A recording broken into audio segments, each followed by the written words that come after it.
Hey true crime besties, welcome back to an all-new episode of Serialously.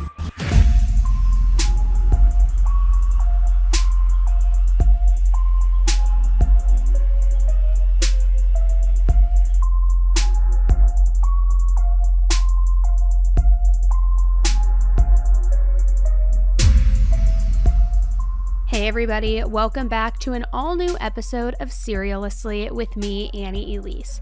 If you are brand new, checking out this podcast for the very first time, first and foremost, let me just say welcome. So happy to have you here. If you are a returning listener, I hope you are having a great week. You know what today is all about, right? Because on Mondays, we do the case deep dives. And boy, oh boy, do I have a case for you today, because it's one where it's like there is such detailed deception and plotting, but also a lot of crazy twists throughout. Like, to where as I was researching it and going through it, I was like, my jaw was literally on the floor at 3 separate parts, because I swear I thought I knew where it was going. I thought I knew what happened, who was responsible, everything.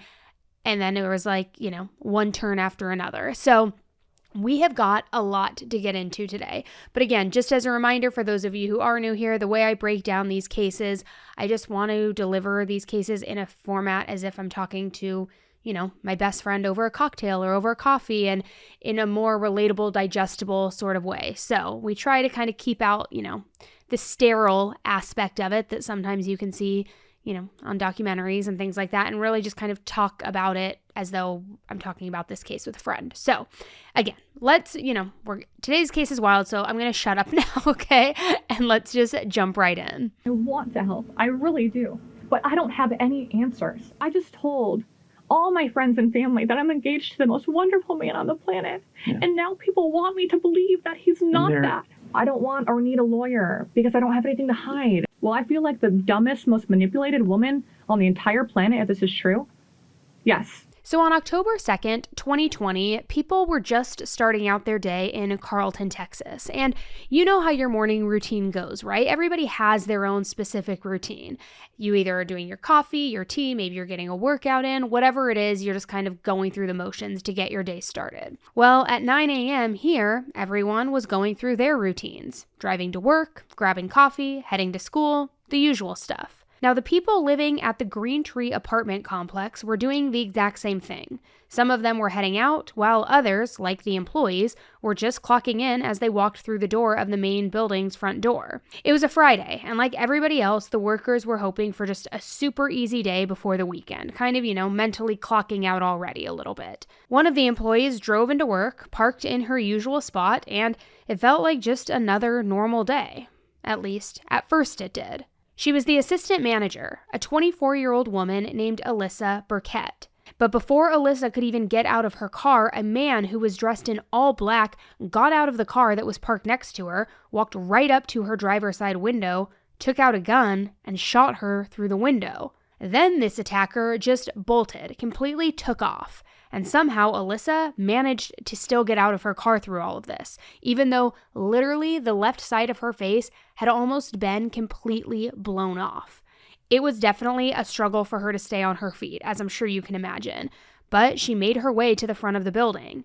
The whole time, she was doing everything that she could do, to get attention. She wanted to get somebody to notice her, to come, to help her. She started banging on the windows of the building. I mean, literally, she was just right outside of the building where so many of her friends worked. She was seconds away from getting the help that she needed. But apparently, somebody else had something else in mind, because the attacker came back. And this time, he took out a knife and he stabbed her over and over and over again. Then, once Alyssa was now finally too hurt to do anything or to get away, he turned around, he climbed back into a black SUV, and he left. Now, even though Alyssa was seriously injured, she was still clinging to life somehow. Barely, but somehow miraculously was. Her breathing was shallow, it was difficult, and it was very clear that she was in critical condition. So as soon as her coworker saw what was happening, they of course ran over and they rushed to help her. Some tried their best to provide first aid, while one of them called 911. 911, what is the address of the emergency? I'm with the officer that shot my assistant manager. Where is the shooter? I don't have enough information. He's gone. He left in his car. He literally left a second ago. Now, by the time that the police and the paramedics showed up, sadly, Alyssa had already passed away. And as the police started combing through the scene, that's when they found a knife sheath, but there was no gun and there was no actual knife. But it looked as if the murderer had left the sheath behind. Very Brian Koberger-esque, right? Allegedly. Now, since there wasn't much hard evidence here, the investigators really had to rely on the witness statements. Now, this was bad news because for the most part, each witness had only seen small bits and pieces of what had actually happened. Nobody could tell the full story in detail. So instead, everything was just kind of chaotic and horrifying. The police were able to determine and figure out, though, that a medium-built black man had stepped out of this black SUV and had shot Alyssa, stabbed her, and then took off. The other thing that everybody agreed on was the entire attack happened very, very fast. It was way too fast for anybody to even make sense of what was going on or to get Alyssa help until it was unfortunately far too late. Now, there wasn't a whole lot to go off of, obviously, but right off the bat, the investigators were putting together an early theory, namely that this entire attack and murder was personal. They figured that Alyssa knew the man who had killed her.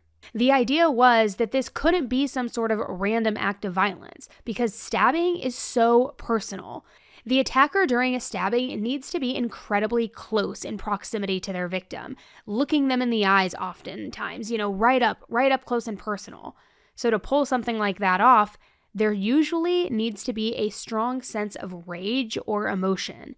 It's not something that you usually will do with a complete stranger, especially if it's something premeditated. Generally, there will be a different weapon of choice unless, again, there is just like that deep-seated, rooted rage to where you want to use a knife. Another thing, which I've mentioned this in previous episodes and when we've talked about cases that have involved stabbing, is when somebody is stabbed multiple times, not only does that usually have the markings of a personal attack, but generally it also requires an incredible amount of strength, which is oftentimes why it's classified as a crime of passion in some cases.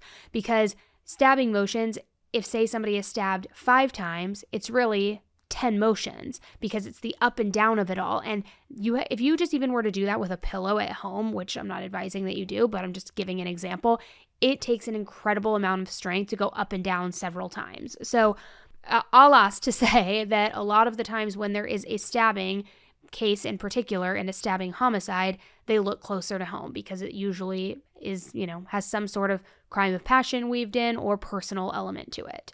And the police in this situation with this specific case got some confirmation of that theory pretty early on. It happened when Alyssa's mom, Teresa, got the kind of phone call that no parent ever wants to receive. And the person who called her didn't even tell her everything. Basically, her phone rang and somebody told her she needed to get to the Green Tree apartment complex immediately because her daughter had been very badly hurt. That's what they said, that Alyssa was hurt. Nothing else. They definitely didn't say that she was dead. But still, Teresa, of course, headed over there in a rush. She wanted to see her daughter. She was also so hopeful that Alyssa would be okay, that she wasn't hurt that badly. And she didn't even consider the possibility that Alyssa might actually be dead because that was way too terrible to even imagine. So, as you can imagine, she was not at all prepared for the scene that she drove up to. A full-on murder scene with her daughter already passed away. I personally cannot even imagine how Teresa was able to function after seeing something like that. However, in some kind of miracle, she was still speaking clearly. She still had her composure about her. She was even able to talk to the police and give them some very important key information. Specifically, Teresa told the investigators that she agreed with their theory and their conclusions. She agreed this was personal. It wasn't random. And in fact, she thought that she already knew exactly who had done this to Alyssa. Her ex-boyfriend, Andrew Beard. She even said, I think he's the kind of person that's going to try to kill me. And he did. And he did. Oh my God. Alyssa and Andrew had met for the first time about 2 years earlier.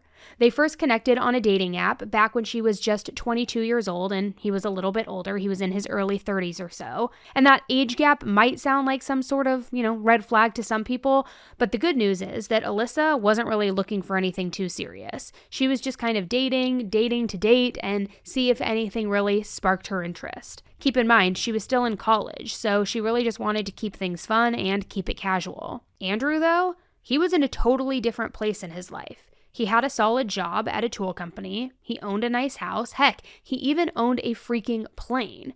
So it kind of made you wonder, what was this guy doing with this young college girl? I mean, sure, age doesn't mean everything, and sometimes you hit it off with somebody who's much younger in a different place in life, but she was still in college while he seemed very established, very successful.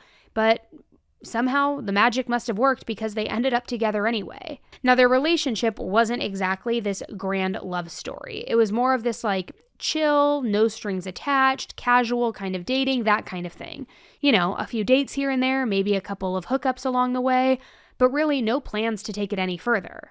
That is until life threw them a massive curveball, because Alyssa found out that she was pregnant. So suddenly their casual relationship, it was about to get a lot more complicated. And to put it simply, Alyssa began freaking out. This was not what she wanted at this point in her life. It wasn't like anything that she had been wanting or even looking for. It was a complete surprise. But then she found out that she was having a baby girl. And it was almost like in that moment, something clicked into place, both emotionally and mentally. Instead of being afraid and upset about this pregnancy, now she was getting really excited. She was actually looking forward to being a mom.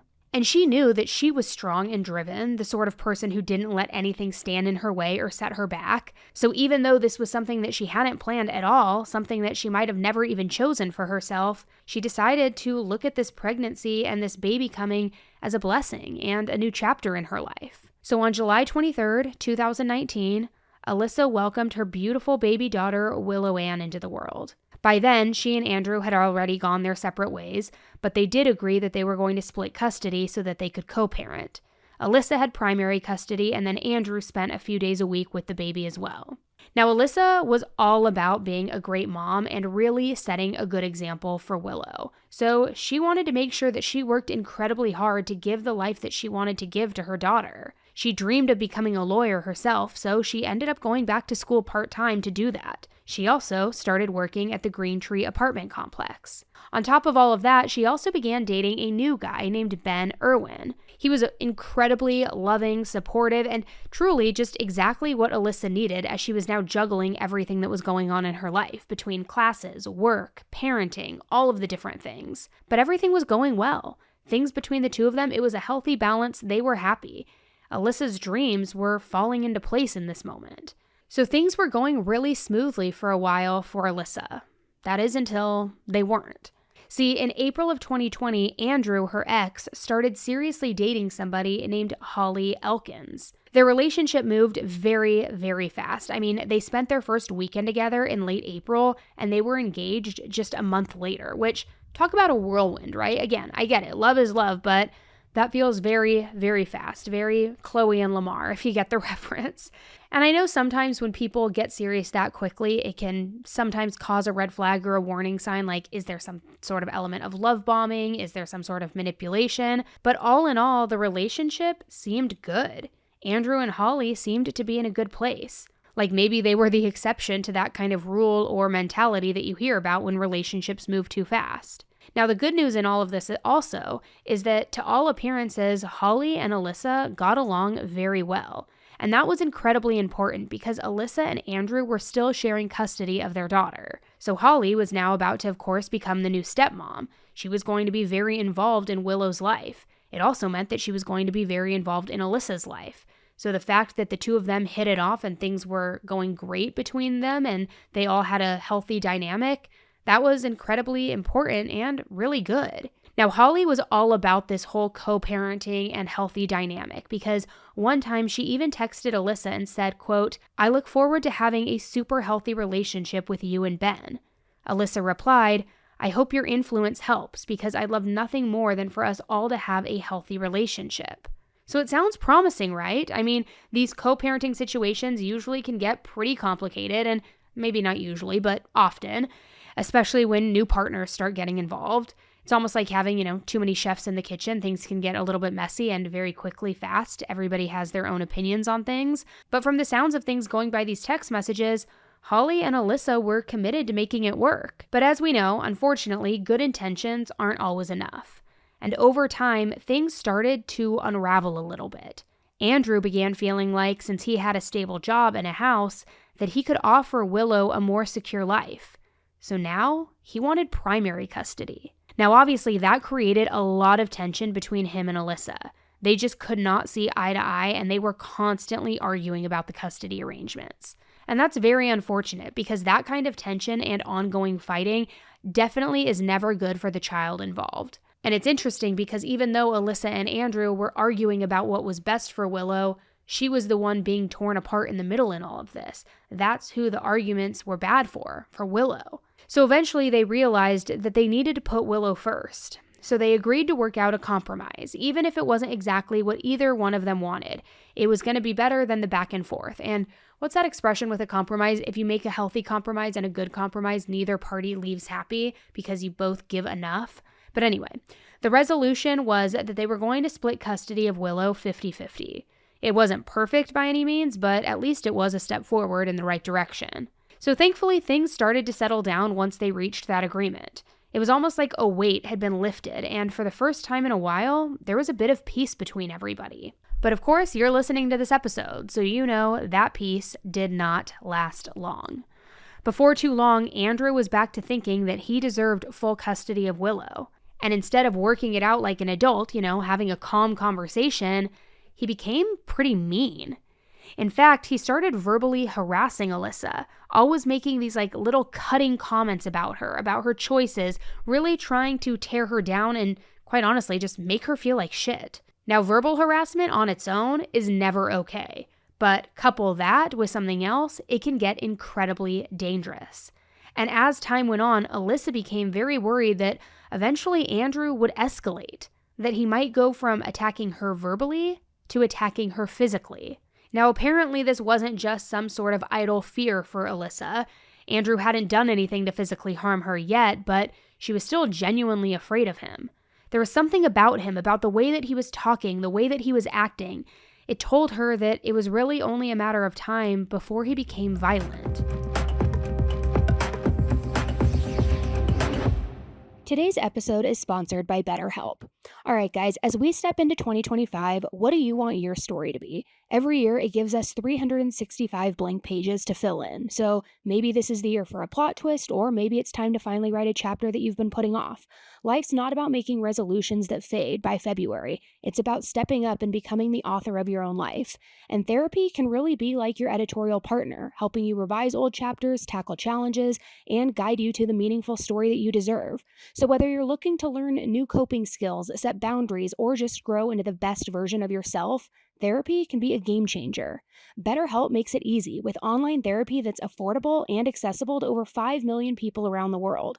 With more than 30,000 credentialed therapists, you can find the right match for you and even switch therapists at any time for no extra cost. So write your story with BetterHelp. Visit betterhelp.com/AE to get 10% off your first month. That's BetterHelp, HELP.com/AE.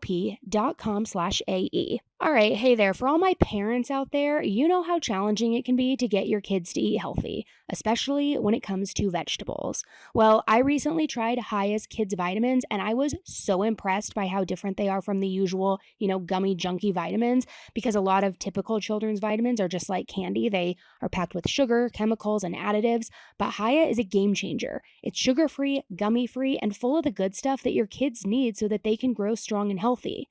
Now, my kids absolutely love the taste, which is huge because I'll be honest, they're very picky eaters. They always run for the dino nuggets. So I was also really excited to see that HIYA was created with the help of pediatricians and nutritional experts. It has 12 organic fruits and veggies, and it's loaded with 15 essential vitamins and minerals like vitamin D, B12, zinc, and folate. All of these nutrients support things like immunity, energy, mood, and even brain function. So basically, it's the full body nourishment that every kid needs.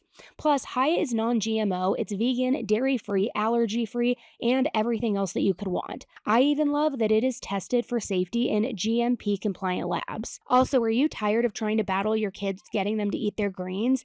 Well, now HIYA has a new product, the Kids Daily Greens Plus Superfoods. It's a chocolate-flavored greens powder that packs 55-plus whole food ingredients for brain power, digestion, and development. Just scoop, shake, and sip. It is so easy, delicious, and it's actually fun for the kids. And we've worked out a special deal with HIYA for their best-selling children's vitamins. Get 50% off your first order if you just go to HIYAHealth.com/AE. That's HIYAHEALTH.com/AE. And give your kids the nourishment they need to grow into healthy adults.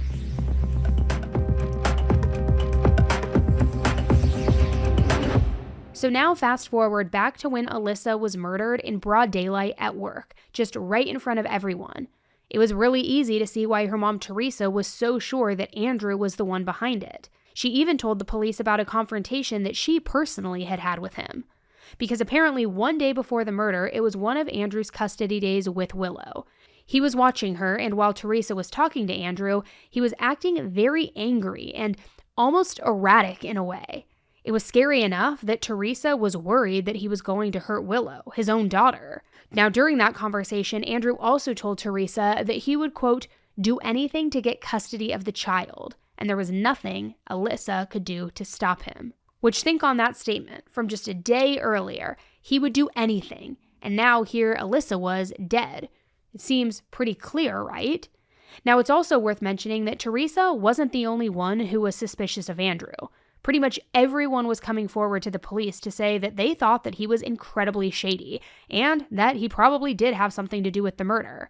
I'm talking Alyssa's friends, members of her family, even at least one coworker came forward with these concerns. And it's not like the police were just going off of witness statements and nothing else. They were also digging into Alyssa's history. They were looking at different official records. They were looking at everything they possibly could. And all of that evidence, it told a pretty clear story that did not look good for Andrew. Right before Alyssa's death, she and Andrew had been fighting over custody again. They were in and out of court all the time. It was very stressful, of course, but also incredibly expensive because lawyers taking time off work, I mean, you know, it ain't cheap. So along the way, Alyssa had even set up a GoFundMe to help cover some of her legal fees. I mean, it was definitely rough, to say the least. Now, in the GoFundMe's description, Alyssa wrote, "If you know me, you know how my life has been for the past year. Anyone who knows me knows that I am a wonderful mother and I try my best to be the best that I can be for my daughter. Since she has been born, her father has taken me to court several times in an attempt to take her away from me. At the beginning of August, he took it upon himself to keep her from me. He would not open the door per the court order, and I went over a week without seeing my 1-year-old baby girl when I'm her primary parent. It has also been made clear that this man will do whatever it takes to cut me out of the picture, and I'm worried that what is coming next will be worse." Hi everyone, my name's Alyssa. Sorry I look kind of crappy, it's fine. So, this past year I have been going through a custody battle, a very ugly one. I have a 1-year-old child. It's taken a toll on my mental and physical health. I now have high blood pressure. I have depression and anxiety medicine. I have eating disorders caused by all of this, but it's getting better. With that being said, I've become a lot stronger in the process. This is my first year of college that I've finished. So go me. I have become a better person in the process of all of this. And I guess just my message is no matter what you're going through, stick it out, you can do it, and stay strong. So let's unpack all of that just a little bit here. Let's explore it, because it was clear that Andrew's behavior was getting more extreme, right? He wasn't just calling her names and sending her these nasty text messages. He was stalking Alyssa. And just like she had been afraid of, he was now escalating past verbal harassment. He was escalating into scarier, more violent behavior. Or at least, that's what she thought. I mean, sometimes it can be hard to prove something like this, and it can be tempting to second-guess yourself. You might start to wonder, is this person actually stalking me? Is this just a coincidence that they tend to pop up at the same places that I go to a lot? Am I overthinking it? Am I being paranoid? I mean, if you do have a lot of hobbies in common, and if you live in similar neighborhoods, it is possible that you could just happen to bump into somebody over and over again without it being on purpose. But here's what we do know. Andrew was always showing up wherever she was. One time, Alyssa went to a bar in downtown Dallas with some of her friends, and Dallas, as you know, is a huge city with a ton of bars, so the odds of running into somebody completely by chance, kind of slim. But there he was, right there, at the exact same bar that Alyssa was at. It was creepy, to say the least. And things like that just kept happening. Alyssa would go somewhere and then suddenly, poof, Andrew would just show up. And again, she might have started by trying to act like maybe it was a coincidence or maybe it was something that she didn't have to worry about too much. But as time went on, she started feeling paranoid. She was always looking over her shoulder. At one point, she even started texting her friends different things like, "Do you see anyone around you?" or "Lock the doors behind you." Now, by this time, Alyssa was living with her new boyfriend, Ben, and Andrew wasn't supposed to know a lot of the details about where she was staying, where her place was, nothing. She just didn't feel safe with him having access to that information. So imagine her shock when she went into one of those many custody hearings and Andrew, right there, just told the judge her address. Right there in the courtroom, he just announced that he knew exactly where she lived. In Alyssa's mind, there was only one way that Andrew could have known that information. He must have been watching her, he must have been following her, and he must have seen her go home one evening and just stalked her. Then, just a month before her death, Alyssa was at her work when the police showed up and they asked to search her car. They claimed that they had gotten a tip from somebody named Frank Morrow who said Alyssa was selling drugs out of the trunk of her car. Meanwhile, Alyssa was totally confused, but she let them search it anyway. I mean, she wasn't selling drugs, she had nothing to hide, so she figured they could just look around, confirm that she wasn't doing anything wrong, and they would clear everything up. But to her shock, they ended up finding bags of weed, cocaine, and a gun with a serial number scratched off of it, all in the wheel well of her car. I mean, that is diabolical. That takes some very careful planning, right? Luckily, Alyssa wasn't arrested, but she could have been. However, I guess the police could tell that she was genuinely surprised and confused to see all of these things. So maybe they figured, okay, this was a setup. This tip was intentional. They wanted to get her caught. She also kept swearing up and down that she had never seen those drugs before, that she had never seen that gun before. She had no idea how any of it got there. And she must have come across pretty genuine because they believed her. And I mean, in fairness, it would be very easy to tamper with the wheel well of somebody's car. Now, if you don't know your way around cars like me, it took me some investigating to figure out exactly what this was, but it's a place where the wheel attaches to the body of the car. It's on the outside, so you don't need a key, you don't need any way of opening the doors to get to it. It's pretty accessible. So literally anybody could walk up to a parked car on the street and just stick whatever they want in its wheel well. Not to mention, it would also be a weird place for Alyssa to be stashing a gun and drugs if she was actually selling them, because it's not a very secure location. So Alyssa straight up told the officers she believed that Andrew might have been the one who planted these drugs and this gun inside her car. And it was a tip that they determined was worth looking into.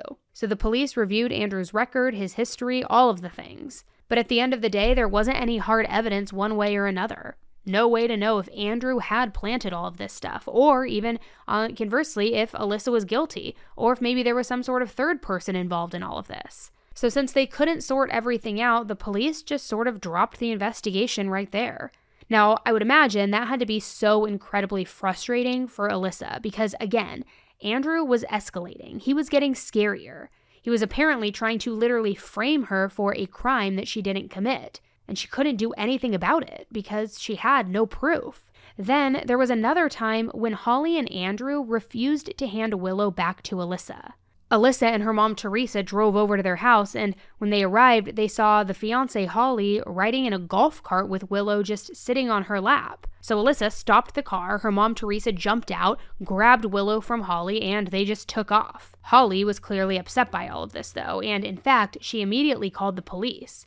Yet, she told a version of the story that was pretty self-serving. I mean, she had kept Willow when she didn't have a legal right to see her, right? When it was Alyssa's day. But of course, that's not at all what she told the officers. In fact, she claimed that Alyssa's mom, Teresa, had assaulted her. She said, quote, "She literally attacked me from behind." She literally attacked me from behind side. I was facing the lake. So the police went over to Andrew's house so that they could talk to Holly, but they didn't buy her version of events. Not at all. Holly showed them a scratch that was on her chest, which she said, was from Teresa. She claimed it was from the assault, but it looked really minor and potentially even self-inflicted. So they took her statement, but they didn't buy what she was selling and they just left. Again, there was no follow-up though, no arrest. It was the second time when Alyssa felt like she was being framed for a crime that she didn't commit, and the police did absolutely nothing about it. Needless to say, everyone who knew Alyssa thought that Andrew was just bad news. Ben, her new boyfriend, even told the police that Andrew was, quote, overly obsessed with Alyssa, which in fact, that actually might be understating it. Because after Alyssa's murder, the police searched her car and they found a hidden GPS tracker inside of it. As in, someone was keeping tabs on her, seeing everywhere that she went. When the officers talked to Ben about it, he said that he found that same kind of tracker on his car as well. Unfortunately, these trackers didn't have any serial numbers. They also didn't have any tags or any way for anyone to figure out who had bought them, who had put them there. But, I mean, come on, the writing's on the wall, right? It was pretty obvious who was responsible here. Andrew. But there was one problem in all of this, a huge one, an issue that could make it almost impossible to arrest or charge Andrew with the murder. The witnesses all saw the murderer, and they all saw that he was a black man, and Andrew was white. There's no way it could have been Andrew. It could have been possible that if it's hard to get a good look at somebody, you could make a mistake like that. But multiple witnesses, everybody who saw it, everyone agreed. Also, Alyssa was shot and stabbed in broad daylight. There wasn't any opportunity for obstructed vision or shadowing or darkness or anything like that. Everybody had very clear-cut vision and saw this person. Still, though, given Andrew's past history of being threatening and scary, they couldn't completely rule him out either. So the police decided that the best move was to gather more evidence, try to see if there was a way to make all of these pieces fit together. So they kept an eye on Andrew's house, which was about 30 miles from where Alyssa worked. And within just 3 hours of the murder, no time at all basically, they had some officers stationed on his block, just keeping an eye on everything. And those officers watched as Andrew, Holly, and little Willow all piled into his white Ford F-150 and hit the road. Now, this really stood out for one particular reason, because Andrew didn't have a front license plate, and that's required by law in Texas. So the police did what the police are going to do. They pulled him over. They were acting like they just wanted to talk to him about the license plate, but of course, they were also hoping to get a sense of his mental state, see if he was nervous, evasive, a little bit spooked, just sort of take his temperature on the entire situation. Well, Andrew was almost eerily calm. There was no sign at all that he was even remotely stressed or worried about anything. He was also very cooperative, and each time the police asked him a question, he answered it very politely. There were no red flags. There was nothing to suggest that he even had the slightest idea that Alyssa was even dead, let alone that he might have been the one responsible for the murder. So clearly, there was nothing that came out of that traffic stop that was useful in terms of solving her murder. The police certainly couldn't arrest him right then and there. But while he was pulled over at the side of the road answering their questions, the officers did get some important news. They had just gotten a search warrant that was approved. Teams were now headed to Andrew's house to search it. They also had permission to go through his truck as well. So the police officer on duty confiscated the truck, right? They also told him that he couldn't go home because it was being searched. And they were basically kind of like, hey, guess you have nowhere to go, no way to get around it. Good luck anyway, just figure it out. And I'd almost feel sorry for this guy, like he was being intentionally targeted unfairly, if it weren't for the fact that it was looking increasingly likely that Andrew was guilty. Because when the teams were going through Andrew's house, they hit the absolute jackpot. Namely, the officers found proof that Andrew had framed Alyssa for selling drugs out of her car. It was exactly what she had suspected, and now they knew that she was right. See, they found an envelope with notes scratched and scribbled all over it. And the notes? Oh, nothing major, just casual references to Alyssa, her car, her license plate number, and, wait for it, drugs. And in the corner, there was also a name, Frank Morrow, which you'll remember that Frank Morrow was that person who called the police to drop that tip about her selling drugs out of the car. So one theory now was that Frank Morrow didn't exist, that someone, probably maybe Andrew, maybe a friend of his, whoever, was given instructions to make this call, to pretend to be this Frank character and leave this false tip. The police also found 3 different phones, one of which was a prepaid burner phone. And when they looked at the Google search history on one of these phones, they found a ton of awful, very incriminating search terms. One of the most damning being the best way to remove gunpowder residue from hands. I've never searched that. I don't know if you guys have, but doesn't really sound like a typical search, especially if coincidentally just hours earlier, the mother of your child was shot. Probably too big of a coincidence, right? Now, another phone had a script that was written in the Notes app, and it was almost word for word identical to what this Frank Morrow guy had said when he called the police to report Alyssa for selling drugs. Then, there was also the charger that they found. A charger that matched the specific kind of GPS tracker that they found on Alyssa's car. They also found a gun silencer that matched the gun that Alyssa was shot with. I mean, truly, all of the pieces were falling together now. It was like there was one giant flashing red arrow just pointing right at Andrew. When the police searched his truck, they also found a serrated kitchen knife, a flathead screwdriver, and a bunch of pieces of a boot. It looked like somebody had cut this boot up. And these pieces reeked of bleach. But the most damning find was absolutely jaw-dropping. Hey everyone, you guys know what it's like. Every year we have all of those new, big, huge New Year's resolutions. We want to go to the gym more, we want to eat healthier, maybe even read more books. But sticking to those goals, especially by the time February rolls around, it's always the hardest part, at least it is for me. And for me personally, I have been guilty of starting with very high hopes, only for things like, cook at home more or save money to just fizzle out pretty much immediately. But imagine if some of those resolutions were automatic. Well, that's where Acorns comes in. This episode is sponsored by Acorns, and Acorns makes it super easy to start saving and investing automatically. You don't need to be an expert or even have a lot of extra cash lying around. Acorns allows you to start with as little as $5 or even just spare change. In fact, you can create your account and begin investing in just 5 minutes. It takes all of the heavy lifting off of your plate, and the best part is you don't need to worry about being rich or having tons of time. Its simple steps make sure that your money has a chance to grow over time, whether that's for your future, your kids, or your retirement. Personally, I love how easy Acorns has made it for me to just set things up and forget about it, knowing that my small contributions are working for me. It's been such a relief to just take some of that mental load off of money management. Plus, you get a diversified portfolio that's tailored to your goals. So it's like having a financial partner, but without all of the stress. So if you're ready to make your financial wellness a little more automatic this year, head to acorns.com/AE or download the Acorns app to start saving and investing for your future today. That's acorns.com/AE. Full disclaimer, paid non-client endorsement. Compensation provides incentive to work positively. Promote Acorns. Tier 1 compensation provided. Investing involves risk. Acorns Advisor LLC and SEC registered investment advisor. View important disclosures at acorns.com/AE.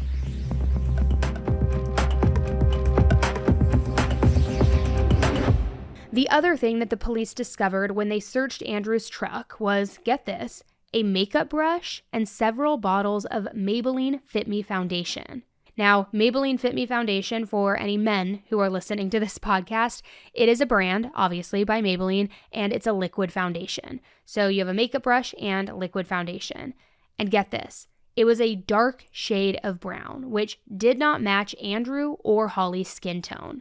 It was fair to think that maybe, sure, either one of them could have used it to darken their skin, but there were also burned makeup wipes that were smeared with that same shade of foundation. So let's connect the dots there for a minute, because they found all of this evidence, and also all of the witnesses reported seeing this murder and reporting that it was a black man. But now the police were searching Andrew's car and they found dark-colored makeup brushes, and makeup wipes all inside of it. It seemed pretty clear that Andrew most likely killed Alyssa while he was wearing blackface. That he had put on this makeup all to disguise his race, probably hoping that it would help throw the police off his trail and that he would get away with this, which it almost did. And I've got to say, I haven't seen something like that in a case before, where somebody full on tries to disguise their race. I've heard about lying about seeing a certain race during an attack, but never going to this length. But I also got to say, if you're going to go to these lengths and you're literally going to try and disguise your race, how are you such a moron that you're still leaving all of this evidence behind, right? Like, you are so calculated and smart and thoughtful, yet you have Google history, you have 3 phones, you have the charger for the GPS tracker. It's like, you're so sloppy, but like I will say, we love to see it. Now, they were finally beginning to put all of these pieces of this puzzle together, right? But there was still one piece left, the getaway car. The witnesses said that the killer drove off in a black SUV, but Andrew was driving a white Ford F-150. Sure enough, when the investigators looked at the security cameras nearby to double check and confirm that it was a black SUV, they did verify it. They were also able to find the car's make, model, and license plate number. They also were able to work out the escape route that the killer took to get away. So just one day after Alyssa's murder, they tracked this car down. And wouldn't you know it, it was parked just about 1 mile away from Andrew's house. There was even a walking path that went straight from his house to this SUV. I mean, this idiot, this sloppy man literally parked his getaway car in a convenient spot for him, which, how stupid can you be? Not that I'm complaining, but still, it truly does boggle my mind. Police even found security camera footage that showed somebody parking the car and then running away. This all happened about 30 minutes after Alyssa's murder. Now, as it turns out, the car was registered to a woman, but she told the police that she had sold the car way back on September 26th. She had met the buyer through Craigslist, and all she knew about him was that he was a man who drove a silver van. The woman also said that this man was white, that he stood about 6 feet tall, and that it was really difficult to get a good look at his face. She said he was wearing a baseball hat. Since this was still in the early days of COVID, when people were trying to be careful, he also was wearing a face mask as well. But he ended up paying $2,000 for this SUV. All in cash, of course, so it couldn't be tracked. And then after the woman gave him the title, he got in and drove off. It was simple as that. So to recap, a man fitting Andrew's description bought this SUV just 1 week before Alyssa's murder. And all of Andrew's neighbors also said that they noticed this exact same black SUV parking in their neighborhood for the past week. Which, again, it just is hilarious to me that he went to such lengths to cover his trail when he was buying the car, to covering his race, and then he just parked the car literally right there at his house for everybody to see. So with all of this information, the police got a warrant to search the black SUV. And inside of it, they discovered a fake beard that had specks of brown foundation and blood on it. There was also blood spattered all over the interior. I mean, it was just everywhere. So they sent the beard and blood off for DNA testing, and when it came back, the beard showed that it was Andrew's DNA, and the blood was Alyssa's. Now, not that I think that the police needed a ton of additional evidence at this point, because everything they already had was telling, a very compelling story already, but this sort of just sealed the deal. It was very clear to everyone that Andrew was the killer. It was also pretty clear what the motive was, the motive that I touched on already once before. He wanted custody of Willow. He wanted her all to himself. And just a few days before the shooting and the stabbing on September 30th, Alyssa had won primary custody of Willow, which is apparently something that Andrew just could not accept.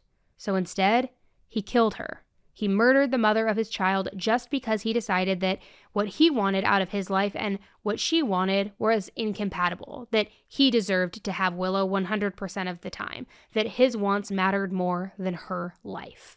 So the next step was to arrest Andrew, and the good news is that the police didn't have to look very long or very hard to find him. He actually turned himself in on October 5th. He just walked right into the station with his fiancée Holly at his side, and she even agreed to do an interrogation while she was there. So in this interrogation, Holly told the police that Andrew had been with her on the morning that Alyssa died. That was his alibi. She claimed that they were at home, they were looking after Willow, and Andrew never even left her side. On the surface, it sounded like a solid alibi, but the evidence that the police had found didn't exactly back up her story. So I just told all my friends and family that I'm engaged to the most wonderful man on the planet. Yeah. And now people want me to believe that he's not that. And there are so many emotional roadblocks for you to try to believe that. I get that. I can't believe that my fiance would do something like that to a woman or to anybody, but a woman. There are a few hours that he was not in that house. You cannot tell me that I feel that way, sir. I can tell you that because I know that for a fact that he was out of the house, Holly. I don't know that for a fact. I am a total stage 5 clinger girlfriend. I'm always up his ass. I find it hard to believe. The police were worried that Andrew was a flight risk. They thought that he might even flee the country, and I'm not sure exactly why they thought that, given that he had voluntarily surrendered, but for whatever reason, they believed that, and they decided to set his bail at a whopping $1 million. Now that's shocking, of course, but even more shocking, someone ended up coming through with this money. Just after 2 weeks, he got out of jail on bond. Andrew Beard, he was taken to the Dallas County Courthouse, fitted with an electronic GPS ankle monitor, and released for home confinement, placed on bail after a $1 million bond was paid on his behalf. Beard said nothing today while preparing for his release, but the family of Alyssa Burkett wants to know why someone paid for that release. They believe he should still be behind bars. He is a flight risk himself. He has a pilot's license and he has an airplane that police have not been able to locate yet. Well, the police weren't only worried about Andrew skipping town. They were also worried about Willow's safety. They thought that he might try to hurt his daughter if he was looking down, the long hallway of life in prison or worse. And again, I'm not sure exactly what these concerns were based on. It sounds to me like Andrew did love Willow. I mean, his whole motive for the murder was that he wanted full custody. But we've also seen in many situations, unfortunately, when somebody's back feels like they're being pressed against a wall, that any rational thinking tends to go out the window. And maybe there was something going on that I'm not aware of, but the point is the police had some serious concerns. So they decided to arrest Andrew another time, this time on new charges. Cyberstalking resulting in death. So with those new charges, Andrew had to stay in jail with no chance of release until his trial. At first, Andrew planned to plead not guilty to everything.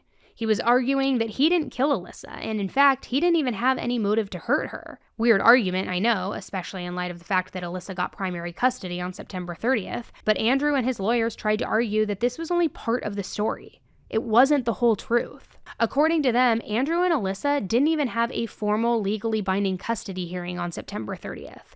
It was just a simple phone call in which Alyssa and Andrew worked everything out together amicably. They agreed that Alyssa would be the primary caretaker. They also agreed that Alyssa's mother, Teresa, would also help out with some of the childcare. So to hear Andrew tell it, the police had just completely misunderstood everything. They thought that the custody agreements were these contentious, heated things, but in reality, they weren't. There was no cause for Andrew to even be upset, no less murdering somebody over it. And that was Andrew's stance for about the next year and a half. He was innocent. But then, in June of 2022, Andrew shocked everybody by accepting a plea deal. And with that, he was going to also offer a full confession. And in this confession, he admitted to everything. That he had bought the black SUV, that he put on that dark makeup, that he shot and stabbed Alyssa to death. I mean, all of it. But according to Andrew, none of it was his idea. He wasn't the mastermind behind this murder, not even close. Everything had been planned, everything had been meticulously worked out by his accomplice. This is for all my girlies out there. I feel like I need to share my new secret life hack with you and a way to really kick off 2025 with a resolution that you'll actually stick to. And that is ditching uncomfortable bras for good. If you're like me and you get tired of ripping off your bra the second you get home, you need to try Honeylove. I have been literally hearing about Honeylove for years, and I always had my staple nude bra. I'm not gonna say where it's from, but I'm sure you can guess, cough cough VS, and it was painful, like uncomfortable. I don't know why I never got a new one, but then I tried Honeylove, and I'm not kidding, guys. It's the only thing I will wear now. Their wireless bras combine comfort, support, and style, and they combine it so well that you might even forget that you're wearing a bra altogether. So like I said, I've tried them. I am never going back, and I never ever at the end of the day feel like I need to get this bra off of me immediately. The crossover bra is my go-to. It's supportive, it's smooth, and there is no underwires digging in. Honeylove bras fit all shapes and sizes too. And their back smoothing design helps eliminate like those bulges that stick out where you can, like see them in your t-shirt sometimes. Plus, they even have shapewear and leggings that are so comfy and so supportive. Seriously, once you try them, guys, I'm telling you, you will not go back. So treat yourself to the most comfortable bra on earth and save 20% off site-wide at honeylove.com/AE.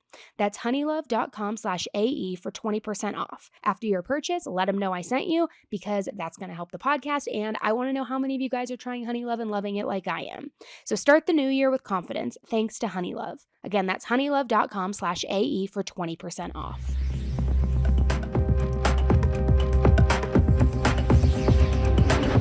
In his confession, Andrew described one person as being the absolute mastermind behind this entire murder plot against Alyssa. And surprise, surprise, you probably guessed it, that someone was none other than Holly, his newish girlfriend turned fiance, lunatic partner in all of this. Now, remember earlier when I said that Holly and Alyssa got along great, that they were committed to having a positive co-parenting relationship? Well, that's how it looked from the outside. It sounds like the only thing that these two women were ever on the same page with was that they didn't want to air out their dirty laundry.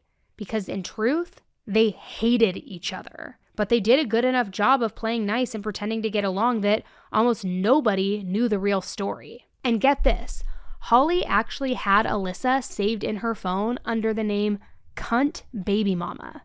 I mean, definitely not the kind of nickname that you would expect of somebody that you were on good terms with, right? And whenever Holly would talk to Andrew about Alyssa in their text message exchanges, she wasn't a whole lot nicer. She was always calling Alyssa a bitch, saying she was fat, that she was ugly, that she was a terrible mom. I mean, just these really low blow, nasty things. And honestly, I think anyone in general who attacks somebody over their appearances, no less a woman attacking another woman over their appearances, it tells you something about them too, right? I mean, talk about zero class. Now, apparently, Holly was also one of those people who just could not be single. She always had to have a partner, always have a boyfriend, always have a guy by her side. If she broke up with someone, she'd instantly be on the hunt, literally just looking for somebody new. And whenever she was with someone, the rumor went that she was always very manipulative, that she was very good at getting her partners to do exactly what she wanted. And ultimately, what she wanted in the grand scheme of things was a house, a husband, a child, and a white picket fence. She basically wanted it all. So then Andrew came into the picture, and when Holly started dating him, she got a lot of those things that she had been looking for. The boyfriend who proposed, who was about to become the husband, the nice house. He even had a child already in all of this, Willow. But the problem was Holly didn't want to share. She didn't want to be the stepmother. She didn't want Willow part of the time. She wanted to be Willow's only mom, her only mother figure. She wanted Alyssa out of the picture. Now, you'll remember that for years after their breakup, Alyssa and Andrew were pretty much on good terms. I mean, so far as custody was concerned anyway. They had worked out terms that were good for both of them. I mean, they were both cooperative. In fact, Andrew never even started fighting hard for full custody or going all in on harassing Alyssa until after he had gotten together with Holly. And from the sounds of things, that's because Holly was the one pushing him and pressuring him to go for full custody. She was trying to drive a wedge between him and his ex and to get Alyssa just out of the picture entirely. Now, don't get me wrong. I'm not saying this at all in order to give Andrew a pass. I mean, not at all. He was a grown-ass man. He could have definitely told Holly no at any point in time. He definitely is at fault for listening to her and letting her get away with all of this crap that she had been pulling. But also, she was just horrible. She even did things like talk Andrew into hiring a private investigator to tail Alyssa. Apparently, she had convinced him that this investigator would find some sort of smoking gun and then they would be awarded full custody, that they would catch Alyssa doing something bad and then Andrew and Holly could use that information to get Willow away from her. But surprise, surprise, that plan went absolutely nowhere because the private investigator did not find a single thing. Alyssa wasn't involved in anything shady. And the fact that Holly was so convinced that she had to have some sort of deep, dark secret in all of this, I mean, if you're asking me, it was probably projection. I think Holly's the one who had like some deep-seated, rooted issues here. So Holly's next big idea was to plant the drugs in Alyssa's car. And she was actually the one who physically did it. She got her hands on all of these substances, this gun, the scraped off serial number, everything, and she put them in Alyssa's car all by herself. Then, after she was done, she snapped a photo of Alyssa's car and her license plate and sent it to Andrew, making sure that he had all of the, quote, evidence to back up this fake tip that this fictitious Frank Morrow person was going to call in. Holly was also the one who came up with that entire plan when they kept Willow longer than they should have. Then she lied and said that Alyssa's mom, Teresa, had assaulted her. She also made a false report against Alyssa that she was driving dangerously. But again, it was all a lie. I mean, everything was just complete BS. And none of those tactics worked. She just could not get Alyssa in trouble, not the way that she wanted to. She couldn't intimidate her or drive her off. But even after she failed and failed and failed again, Holly was not willing to back off. Drugs and the planning of drugs was Elkins. Your previous methods aren't working. This is what you're going to do now in order to prove that that you're worthy. So you might be thinking at this point, okay, Holly had to be some kind of master manipulator, right? I mean, how do you convince a good man to commit a murder? What kind of expert mind games was she playing in all of this? Well, the answer is that her quote-unquote manipulations weren't even that masterful. Literally, she told Andrew that he had to kill Alyssa to prove that he was a man. That was it. That's all she said. It was like she was this 12-year-old girl picking on somebody on the playground, saying, you have to do this if you want to prove that you're a man. But for whatever reason, it worked. She was like, you'll do what I do if you want to prove that you deserve me. And Andrew went along with it. In one text message to Andrew, Holly wrote, I don't want anyone who is a pussy to some lowlife or a pushover. I want a man who protects his woman and child before anyone else and doesn't give two F's otherwise. In another text, she said, your baby mama owns you. You choose to be, I don't know, for a lack of a better term, submissive to her.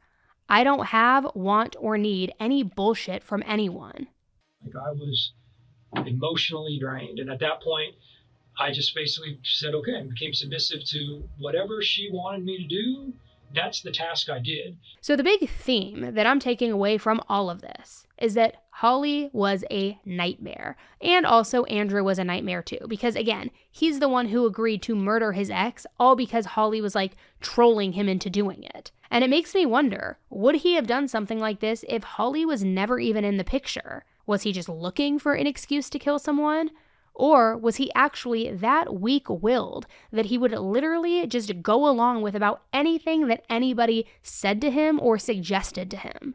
It's beyond me. I mean, who jumps from point A to Z so fast for really no reason at all, but your fiance, who sucks, by the way, trying to force your hand into doing it? Because according to Andrew, the entire plan was all Holly's brainchild. I mean, every twisted detail. She was the one who suggested buying that black SUV, the one who suggested putting together a race disguise, grabbing makeup to alter his appearance, ultimately ambushing Alyssa at her work. It was all Holly. You're going to dress up as a different person, essentially. You're going to wear this dark makeup. That was her plan. That was how it's going to be done. About a month before the murder, Holly and Andrew went to a sporting goods store, and that's where they bought the all-black outfit that Andrew wore when he killed Alyssa. Then, Holly bought the dark foundation at a local drugstore. They went together when they bought the bullets and the knife that would ultimately kill Alyssa, so they didn't do everything separately. And shortly before the day of the murder, Holly went off on a vacation to Mexico. But that didn't stop her at all from micromanaging every single detail from far away. She sent Andrew a text saying, I hope you handle it. I'm not coming home to bullshit. It would be a whole different conversation if I felt like you're a ride or die. If not, then I don't know. And then, once he did it, once Alyssa was dead, she wanted to know everything, every sordid detail, every gory detail. According to Andrew, she even asked him to describe the crime in graphic detail to her. And get this, not just describe it as if that's not bad enough, describe it while they were having sex. What a sick freak, right? Like, what a disgusting, sick psychopath. Now, Holly gave her first interview to the police back in October of 2020, that same day when Andrew was arrested. And that day, she acted like she had no clue what was going on, like she was just this innocent bystander in all of this. But then, after that interrogation, guess what she Googled? Because the Google will get you every single time. She Googled, can I be brought to court if I have a psychiatrist note? Also, can I be subpoenaed to jail if I have a mental issue? So again, it really sounds to me like she was just looking for an excuse, looking for a way out, a way to avoid responsibility for what we know she was in fact involved in. So in May of 2023, after Andrew pled guilty and shared all of this information with the police, He ended up being sentenced to 43 years in prison. But of course, now they had to bring Holly to justice, which was easier said than done, because by the time Andrew got around to spilling the beans and pointing the finger at her, Holly had left the state. See, way back in 2020, when Andrew was first arrested, Holly had been staying with his mom. The two of them became very, very close. Andrew's mom believed that her son was innocent in all of this, and Holly played along, acting like she thought he was innocent as well, so they really supported each other and leaned on one another. And when the news came out that Andrew was being released on bond, his mother and Holly were both thrilled to go back to, some semblance of a normal life. Except then, Andrew came home, only for Holly to just straight up disappear. She skipped town. She never talked to either Andrew or his mom ever again. Which, let's be real, it's pretty bizarre behavior for somebody who claimed to be so devoted to Andrew and to Willow, right? He had to commit this murder to prove that he was man enough for her, that he was a, quote, ride or die. And then she took off the second he was back? It turns out that Holly had fled back to Michigan, which is where she was originally from. There, she of course wasted no time at all in starting all over, starting fresh. New condo, new boyfriend, new job. She basically hit the reset button on her entire life. And honestly, it was like she couldn't pack up and move on fast enough. She was also living basically like this woman of mystery. She didn't ever mention her past. Nothing about Andrew, nothing about Alyssa or Willow, none of it. She didn't even tell her new boyfriend anything about what her life had been like in Texas, which is pretty wild. I mean, I wonder if maybe she told him a cover story or if he just never thought to ask about it. I don't know. But either way, Holly couldn't stay on the run forever. And in June of 2023, while she was enjoying a vacation in the Dominican Republic, probably thinking that she was getting away with all of it, she wasn't. Because right when she got back to the US and landed at the Miami International Airport, she got the surprise of her life. The police were there, waiting for her, and they arrested her right when she got there. It's a challenge, and this arrest it came as a surprise.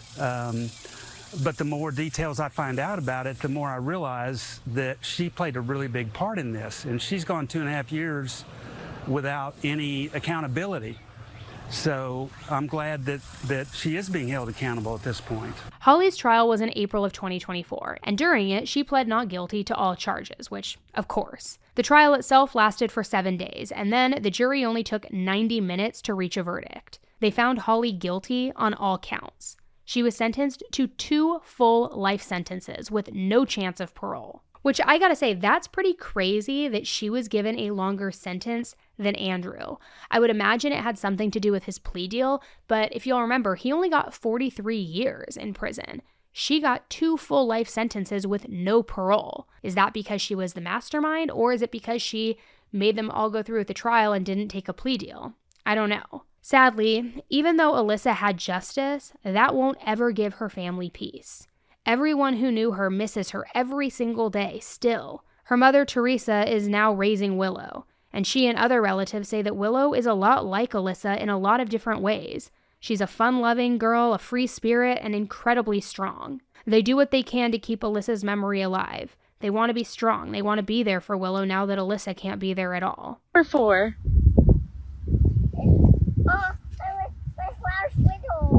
It's okay. Who's that for? For my mommy. For your mommy? Yeah. It's again one of those cases that's just so incredibly heartbreaking, but also so senseless, because a lot of times when we talk about a situation like this where a spouse or former spouse kills the other parent so that they can have full custody of the child, even though it's incredibly selfish, there seems to be that underlying motive that it's for the child. It's because they want full custody. It's because they love their child, that selfishly, that's the reason. But that's not even the reason in this case. In this case, it seems like Andrew killed Alyssa not for Willow, not because he wanted full custody, but because of his batshit crazy fiance Holly, because she wanted full custody. So when you think about that and you step back as a parent in his position, how much could you really love your daughter if you're willing to murder her own mother, not even for her because you want her, but for your fiance? It feels very detached, and impersonal to me. That's the best word I can use to describe it. It's just like, usually you would say, okay, they think it's the best decision because they want to be with their kid 100% of the time. That's not even the case here. There's no justifying it. Not that there ever is, but like, there's not even an explanation for it because he did this all for Holly. And now poor Willow, who at one point in time before Holly entered the scene was living a happy life. She had 2 parents. They split custody of her. They co-parented well. They got along. And now, because of this monster who inserted herself into their lives, she doesn't have her mom. She also doesn't have her father. And she has to grow up knowing what really happened here. It's horrible. It is horrible. So it's not really applicable in this situation, but you know that what I always say. I always say, just get a divorce, which I know that doesn't apply here because they had split already anyway. But what I will just say is, think of the children. Maybe that's the new tagline. Think of the children. Think of what your actions will do to your child and the ripple effect that it'll have on them. Even if you're not going to be selfless enough to think of the in-laws, the parents, the friends, the coworkers, think about your child and think about what your actions will do to them, and further, what your actions will do to them if you end up getting caught for that too.